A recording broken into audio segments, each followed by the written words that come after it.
todos deseamos abrir los ojos y que esto sea un sueño, que fuera una pesadilla, pero no lo es. Pareciera ser a veces que es más largo de lo que nosotros queremos, pero ¿habrá algo de positivo en este 2020 para el doctor Daniel Salas, para el ministro de Salud? Aquí lo tenemos con nosotros. Muchas gracias, doctor. ¿Cómo está?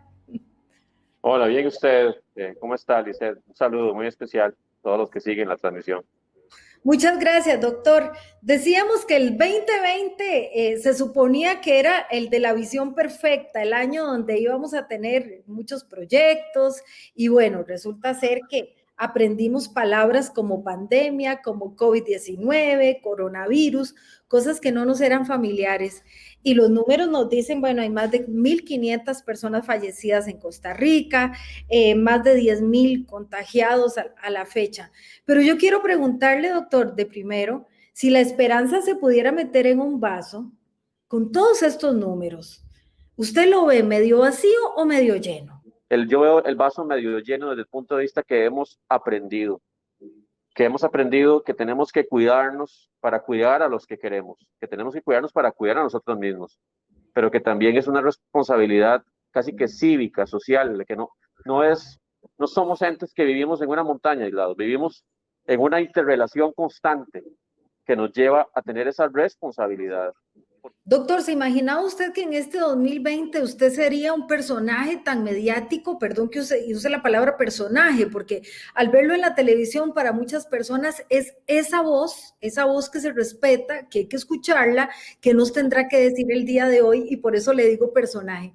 Sí, no es algo, dice, que uno esté preparado, no es algo que uno se imagine en la vida, no. Yo nunca en realidad he aspirado a ser una figura tan connotada, si se podría decir así. Yo, sinceramente, lo que he hecho es tratar de cumplir, además, con toda la responsabilidad posible y con compromiso el trabajo que me ha sido encomendado como ministro. Y estoy seguro que no es un asunto del ministro, yo soy la cara más visible, pero es un equipo enorme de todos los funcionarios de salud, del Ministerio de Salud, de la Caja, de todas las instituciones que han apoyado la labor, que en realidad permiten justamente llevar adelante la gestión de esta pandemia. Yo, pues, humildemente le digo, es un honor servirle a la población de Costa Rica desde este cargo. Doctor, yo le quería preguntar, usted es de formación médico, su pasión es la medicina, pero en las decisiones que ustedes han tomado, ¿cuánto se tiñe de esa decisión del médico? ¿Cuánto se tiñe de presión económica, de presión social, de presión política? Es que primero, Liceda, hay que entender que la salud, lejos de lo que mucha gente piensa que es un hospital o un centro de atención de enfermedad, no lo es. La salud, y lo sabemos hace mucho tiempo, es un concepto mucho más amplio e integral. Sí, me imagino yo una llamada a su teléfono presionando para alguna medida. ¿Cómo decir no? ¿No aplica? ¿No? A pesar de la presión, ¿se ha tenido que parar firme en alguna decisión, doctor? Por ejemplo, de una concentración masiva. O sea, en este momento, permitir, por ejemplo, que los estadios se llenen para ver partidos de fútbol, es decir, en este momento ya renunciamos casi que a defender, ¿verdad?, la salud de la población y vamos a propiciar muchas cadenas de transmisión. Son cosas que podemos obviamente hablar de otros ejemplos, pero yo creo que aquí lo más importante es indicar cuando han habido asuntos donde sabemos que el riesgo es muy alto, porque el riesgo siempre existe, Lizeth. En cualquier actividad humana siempre va a haber un riesgo. Y en la medida que se sigan protocolos, en la medida que la gente sea responsable, se lave las manos, en la medida que la gente está enferma y no sale de su casa, estamos haciendo que ese riesgo se baje lo máximo posible. Doctor, ¿qué opina de la restricción vehicular? Ya no se pueden bajar placas, pareciera que hay varios en camino, varios procesos, que alguna gente se quiere tirar abajo la restricción, que dicen que es peor ir en bus, donde hay mucha gente, que en el carro propio. Es un tema muy polémico, pero usted ha defendido la restricción, doctor. Vea, la restricción es importante indicarlo. Desde que se fue concebida y se empezó a aplicar, siempre ha tenido la excepción de que la gente puede movilizarse a sus lugares de trabajo en su vehículo particular, aunque haya restricción para esa placa, con una nota del empleador, porque mucha gente ha dicho es que usted está impulsando que la gente vaya a trabajar en transporte colectivo, que tiene más riesgo. No, en ningún Sí, un momento. taxi, Sí, me puso. desde un inicio. Lo que pasa es que hay gente que de repente como se le olvida esa parte, pero eso ha sido una de las consignas principales, por eso mismo.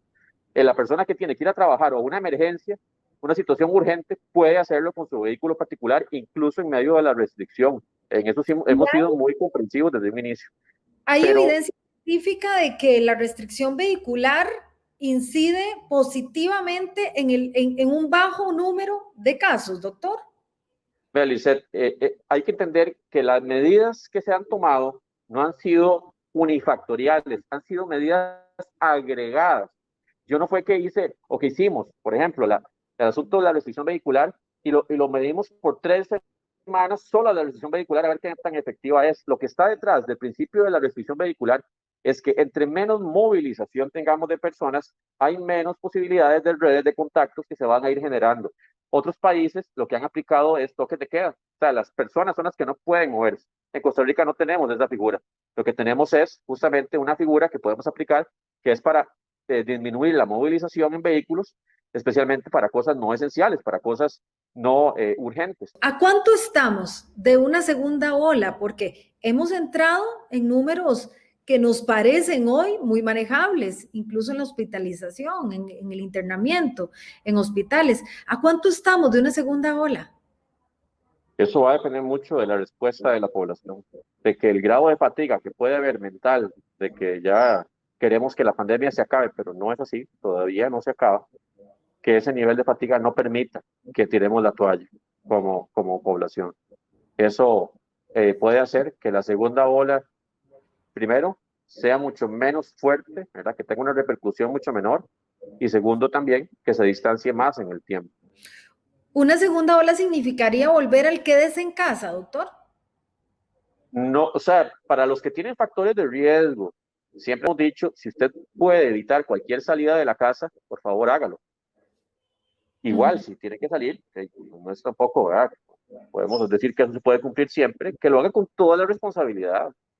Cualquier persona que tenga síntomas respiratorios no debe salir, que tenga fiebre no debe salir. Una persona con diarrea, hay gente, es un porcentaje menor, pero hay gente que el virus se manifiesta como un cuadro diarreico, no debe salir, tiene que quedarse en la casa y cuando esté ya sin síntomas, obviamente pues si ya tiene una orden sanitaria, ni qué decir, ¿verdad? Si ya fue diagnosticado, pero en todo caso es algo que debemos de aplicar en nuestra cultura. Una persona con síntomas respiratorios no debe salir a infectar a otras personas. Es más difícil que alguien estornudando, tosiendo, con dolor de garganta, con fiebre, que salga y que diga, me lo voy a jugar, no, no, yo voy, porque si no, entonces me regaña el empleador. Hasta el mismo empleador tiene que colaborar en eso, ser más comprensible y buscar los mecanismos de cómo puede hacer teletrabajo, cómo podemos apoyar a ese compañero con apoyo de otros para que haga su función mientras esté con los síntomas. Doctor, hablando de vacunación, esta noticia que nos llegó de Pfizer, que ha sido tan un boom, digamos, aunque sabemos que hay otras vacunas también en camino, pero ¿cuándo podría ser que empiece la vacunación, doctor? Tenemos estimado que en algún momento del primer trimestre del 2021 ya podamos empezar con una cantidad de vacunas que pues obviamente no es que va a ser mayoritaria, no es que vamos a tener, ¿verdad? Ya millones de dosis inicialmente, pero paulatinamente vamos a ir creciendo el número de vacunas que van a ir llegando. Entonces ya por eso yo decía que estamos cerca y pues claro que la vacuna trae mucha esperanza, pero al no poder vacunar a mucha población de forma simultánea, tempranamente, tendremos que seguir aplicando protocolos y usando mascarilla en un sector muy importante de la población. Así que cuando ya tenemos en este momento gestado lograr 3 millones de personas vacunadas en el 2021. Eso es lo que nuestra meta, ¿verdad? Obviamente, bueno, quisiéramos que fuera toda la población, pero ya 3 millones y priorizando al público más frágil desde el punto de vista de infección grave, pues es un número muy importante y que de realidad posiblemente no hemos hecho algo tan grande, ¿verdad? Con influenza o con sarampión rubiola se han hecho vacunaciones para poner al día población adulta que tal vez ha perdido inmunidad, pero esta cantidad de vacunas, también con los detalles de manejo de la cadena de frío, por ejemplo, en vacunas que tienen que mantenerse a un nivel ultra frío, ¿verdad? Que en Costa Rica no hemos manejado eso, en muchas partes del mundo no hemos manejado, también representa mucha ajuste en la logística y en el manejo de todo este tipo de vacunas innovadoras. Doctor, haciendo un paréntesis en el tema del COVID, usted todos los días habla del tema, pero cómo se desintoxica, digo yo, cómo se va a otro lugar en su mente, me imagino yo con su esposa y su hija, ¿cómo hace para desenchufarse del tema? Sí, justamente eso, usted acaba de decir, la familia es esencial y compartir con mi esposa, hablar de otras cosas, ¿verdad? De la vida, con mi hija y ponerme a jugar un ratito con ella, escucharla, las aventuras que me quiere contar, y eso, de ver una serie con mi esposa, de leer alguna otra cosa también, porque uno tiene que tener espacios, ¿verdad? Para, como usted dice, desintoxicarse de tanta información relacionada con alcohol, pero la familia para mí es esencial, o sea, el hecho de también conversar con mis hermanos, y con mi mamá, ¿verdad? De decirle cómo estás y que me cuente ella y todo, ¿verdad? Que estamos viviendo por momentos difíciles, ustedes saben, ¿verdad? Por todo lo que ha pasado, pero es parte Sí. también de salirse un poco de esa rutina, ¿verdad? Del COVID-19. Le iba a decir, doctor, porque usted no es ajeno a los estragos del COVID y en su familia vivieron la situación que de corazón le mandamos a usted un abrazo y a su familia por el fallecimiento de su papá, pero ¿quiénes son esas voces de apoyo, doctor? Que usted levanta el teléfono y usted dice, este amigo me va a decir que siga adelante o esta voz me va a decir que siga adelante. ¿Quiénes son parte de su red de apoyo, doctor? Primero, mi esposa es la principal apoyo y porrista y mi hija, aunque no, ella no entiende mucho, pues obviamente sí sabe el coronavirus y tal, pero ella me da demasiado apoyo, o sea, esa sonrisa, ese papá te quiero, ese abrazo, ¿verdad? Y que ella me dice, papá, hoy vas a quedarte conmigo, vas a jugar conmigo, o sea, y saber que yo puedo hacerlo, eso para mí es un apoyo enorme. Y claro que todo el equipo del Ministerio de Salud nos damos muchos ánimos entre nosotros mismos, el equipo más cercano, ¿verdad? Que estamos siempre pues tratando de salir adelante en medio de tantos retos, ¿verdad? Porque son muchos retos y han sido muchos retos en medio de toda la pandemia, ¿verdad? De diversos tintes y dimensiones, pero y también mis hermanos, por ejemplo, mis hermanos, todas las palabras que ellos, mi mamá misma, mi papá había sido un excelente apoyo, ¿verdad? En todo esto, siempre con sus palabras muy sabias y le agradezco mucho todo ese apoyo, pero bueno, ahora ya no está, mi mamá me sigue apoyando mucho. Y, por ejemplo, tenemos un chat con todos los excompañeros de medicina, entonces también ellos siempre están ahí, ¿verdad? Mandando mensajes de apoyo y vamos adelante y todo eso. Estamos un poco tristes porque justamente ahora tenemos un excompañero en la UCI por COVID, está grave y estamos pidiendo, ¿verdad? Y pues que salga adelante, ¿verdad? Pidiendo a Dios o las fuerzas, ¿verdad? Que nos pueden ayudar con esto, porque de verdad que nadie está exento en esto, dice, nadie está exento. Y el que se crea más valiente y desafíe más los protocolos, lamentablemente es el que tal vez no él, tal vez no esa persona, pero sí puede enfermar y hacer que alguien cercano a esa persona vaya a enfermar gravemente. Entonces yo creo que en esto no nos la juguemos, no la juguemos. O sea, yo sé que es un año atípico, va a ser un diciembre atípico, es un verano atípico. ¿Pero por qué? Porque la vida de muchas personas está en nuestras manos. No es en las manos del ministro de Salud o del ministerio de la Ciencia de la Caja, es en las manos de la gente que nos está viendo en este momento. Ujú. Doctor, viera que en vez de conferencia de prensa, organizamos aquí yo digo una conferencia de pueblo. Tenemos a 5 costarricenses que tienen cada uno una pregunta para usted. ¿Le parece si pasamos a esto? Claro, vamos adelante, Lizeth. Un saludo, señor ministro. Mi pregunta es, ¿por qué los bares están abiertos si es tan difícil mantener la distancia entre persona y persona? Normalmente no se va en burbuja y además cuando se empieza a tomar se pierden fácilmente los protocolos. Mientras que en los parques se puede ir en burbujas, se puede mantener la distancia y además, muy importante, se puede hacer actividad física, que tan importante es en este momento para fortalecer el sistema inmunológico. Sí, muchas gracias por la pregunta y es muy buena, o sea, es una perspectiva muy justamente desde el punto de vista de la población. Yo creo que los parques ya hemos insistido que tenemos que ir abriéndolos cada vez más, siempre Ujú. respetando los protocolos. Yo creo que cualquier lugar que podamos habilitar, como yo indicaba, tiene un nivel de riesgo y el riesgo se puede mitigar si hacemos este caso de los llamados protocolos y de los llamados sanitarios que estamos haciendo para que se cumplan esos protocolos. Tal vez, como usted dice, un bar sea más susceptible de rompimiento de burbujas sociales. En realidad, en todo momento, lo que hemos indicado es el bar está abierto para que se vaya en burbuja social. Y yo sé lo que ella dice, claro, la muchacha, ella dice, es más, hay como más tentación de romper burbujas. Bueno, eso puede pasar en restaurantes, eso puede pasar en cualquier parque también, eso puede pasar en cualquier lado. Por eso es que llamamos a la responsabilidad. Entonces, si nosotros habilitamos bajo ciertas condiciones Si esas condiciones se transgreden, aumentamos muchísimo el riesgo de transmisiones simultáneas y de más muertes. Entonces, cualquier actividad humana tiene nivel de riesgo. Y si seguimos las indicaciones, los protocolos, vamos a hacer que ese nivel de riesgo se lleve al menor nivel posible. Quisiera preguntarle cómo se ha sentido usted personal y profesionalmente durante esta pandemia y cómo ha podido sobrellevar las críticas hacia su persona. Además, quisiera saber su sentir respecto al posible desabastecimiento de los equipos de protección personal. Como yo le indicaba, uno puede ver el vaso medio lleno, medio vacío. Si uno se concentra en las críticas desde un punto de vista destructivo, posiblemente uno se desanima mucho y no quisiera seguir adelante. Y en medio de la gestión pública van a haber críticas y seguirán habiendo, y no hay forma de que esas no se den.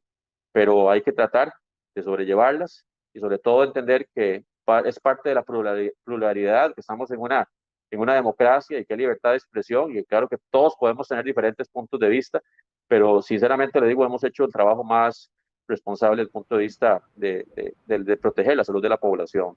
Y la otra pregunta que me hizo Kimberly, que el desabastecimiento es global, no es un asunto pues, solamente de Costa Rica. Los mercados han tenido una demanda como nunca antes de todo lo que es equipo de protección personal, de pruebas para PCR y otros insumos. Entonces, pues tratamos de rendir al máximo, siempre hacer las gestiones más diligentes y darle seguimiento para lograr que tengamos reabastecimiento del equipo de protección personal, pero son momentos muy difíciles, ¿verdad? Donde de repente hay una empresa que te dice, te voy a entregar tal fecha y de repente te dicen un día antes, no, ahora esperen una semana y tal vez uno ya, ¿verdad? Con el poquito que le quedaba, pero eso está pasando para todo el mundo, eso no es solamente para Costa Rica, así que ha sido un asunto difícil y pues tratamos de sobrellevarlo con la mejor cara posible. Primero que nada, quiero felicitarle por su labor ejercida ahora con la pandemia en Costa Rica. La única preocupación que tengo es con respecto a enfermedades crónicas o otro tipo de patologías como lo son hipertensión, diabetes, enfermedades cardiovasculares, los cuales no se les está dando la atención debida ni necesaria, ya que no se cuenta con exámenes de otros tipos como lo son placas de tórax, electrocardiogramas, etcétera. Usted como ministro de Salud debería de hacer un plan un poco más riguroso y estricto con respecto a ese tipo de exámenes, ya que es muy necesario que se cumplan todos los parámetros en nuestras citas. Muchas gracias. Sí, muchas gracias, doña Helen. Yo coincido completamente. De hecho, que en primer lugar, también gracias por su reconocimiento. En conjunto con la Caja hemos estado trabajando y principalmente es una responsabilidad más innata de la Caja, pero el Ministerio está dando seguimiento a un plan de retomar los servicios hasta donde se pueda. En esto, la vacunación va a ser muy importante, porque ya teniendo personal de salud vacunado, podemos retomar mucho de lo que se ha tenido que suspender. Pero es importante indicar que no es que el control del paciente crónico se ha suspendido, o sea, se han tomado modalidades de telemedicina, de entrega a domicilio de medicamentos, pero cuando corresponden revisiones periódicas, pues se ha tratado de hacer la logística más ajustada para retomarlo. Sí, porque no es igual la virtualidad en la consulta médica que el doctor chequee, ¿verdad? Que palpe, definitivamente claro. Es lo mismo. Hola, señor ministro. Es un gusto saludarle y de antemano lamento mucho la pérdida de su papá. Mi papá falleció igualmente por efectos del COVID-19 no hace más de un mes. Es una dura batalla, pero ambos podemos confrontarla y seguir adelante. Tenemos algo muy importante, lo que es seguir adelante con nuestras familias y nuestro país. Hacer que todos entiendan que esto no es jugando. Doctor, este joven Jesús Varela me decía, qué dicha que le dije muchas veces te amo a mi papá, porque yo no pensé que él se fuera a agravar. El coronavirus en el caso de su papá no fue tan dañino la primera semana, y dice que fue la segunda semana la que ¿verdad? Ya ha apretado el pecho, ya empezó con una situación bastante difícil, y del Max Peralta ya va a SEACO. Y le quería preguntar, doctor, esta pandemia también nos ha hecho entender la fragilidad de la vida, como dice usted, que a cualquiera nos puede pasar. Y en su caso, doctor, a usted le planta en su cara el coronavirus el rostro más duro, que es el de perder a un ser querido. Usted en este 2020 me imagino que también tiene claro, doctor, que hay que decirle te amo a las personas que siempre nos han abrazado y nos han apoyado a pesar de todo. En estos momentos podemos estar viviendo los últimos momentos con alguien querido sin saber, pero por eso es que tenemos que cuidarnos todos y todas y ser muy conscientes que la vida nos da momentos todos los días y que en los detalles está en realidad el disfrute máximo de la vida. No es en las grandes a veces cosas, ¿verdad? Sino en los detalles más sencillos como el hecho de tener a esa persona querida y decirle te amo. Mi más sentido pésame para don Jesús también por la pérdida de su padre y así a todas las personas que han perdido a esas personas queridas.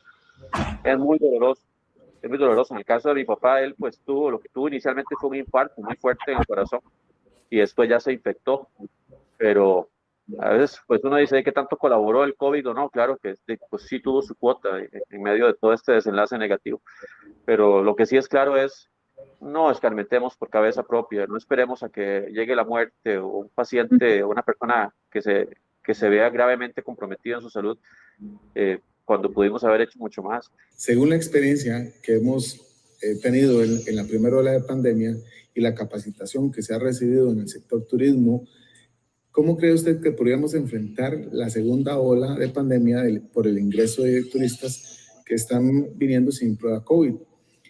¿Y cómo podríamos hacer para no tener que cerrar hoteles, restaurantes y turoperadores, sabiendo todo el efecto negativo que hemos tenido a nivel económico? Yo creo que en la medida que todos estemos comprometidos, que se use el equipo de protección personal, que sea alguien con síntomas, la persona se mantenga aislada, ¿verdad? Se tiene que hacer la prueba, que sigamos con el lavado de manos en todo momento en los diferentes recintos públicos, que no saturemos los aforos, que no permitamos, por ejemplo, cánticos públicos en los lugares de turismo, ¿verdad? Que eso aumenta mucho la transmisión.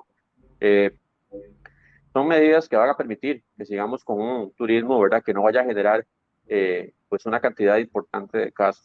Sí. No es jugársela demasiado que los extranjeros no se les pida la prueba COVID. Dice, con la prueba hay que ser muy consciente de algo. Una persona que no tiene síntomas, se le hace una prueba y puede ser que haya tenido COVID hace 2 meses y le sale todavía positiva. O perfectamente, en el momento que le hago la prueba, le salió negativa. Le estábamos pidiendo con 72 horas antes del vuelo. Pero cuando ya llegó a Costa Rica ya estaba haciendo el periodo presintomático, que eso es 48 horas y ya puede transmitirlo. Y no tiene síntomas todavía. Entonces, en realidad eso es muy engañoso. Yo creo que aquí tenemos que socarnos en cumplir los protocolos sanitarios para evitar el contacto, ¿verdad? Y la transgresión de las burbujas o de manejar los turistas, ¿verdad? No pensar que porque no tienen prueba o porque no se les piden prueba, ya es que no vienen infectados. En realidad, cualquier persona puede estar potencialmente infectada, tanto nacional como extranjera. Entonces, por eso es que tenemos que seguir con todo esto que hablábamos de los aforos, del distanciamiento, de la desinfección de las superficies, si alguien está enfermo, apartarlo, ¿verdad? Que no esté en contacto con otras personas, tanto los funcionarios de turismo como los mismos turistas. Entonces, en esto es más de aplicar protocolos. Doctor, 3 temas muy concretos. El plasma equino, ¿qué pasó? Mucho se mencionaba en las conferencias de prensa, de pronto como que dejamos de escuchar noticias. ¿Qué sucedió?